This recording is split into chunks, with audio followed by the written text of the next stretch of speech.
Hey guys, Dr. Ann Wand here, founder and director of the Oxford Method, and today I'm here to talk to you about Oxbridge style tutorials.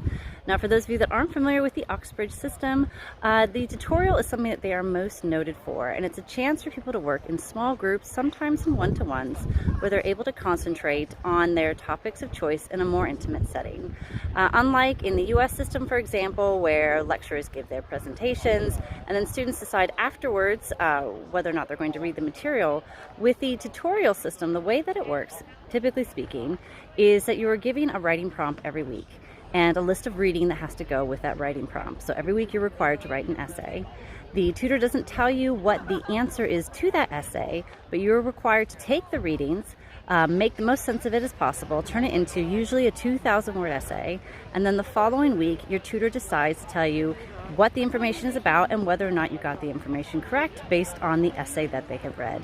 It's incredibly intense, but one of the positive sides to this Oxbridge style system is it really teaches you to be an independent thinker and to think on your feet and to learn to study and research for yourself. If you would like to learn more about the Oxbridge system or any universities in the UK, feel free to head over to the oxfordmethod.co.uk. Otherwise, see you next week.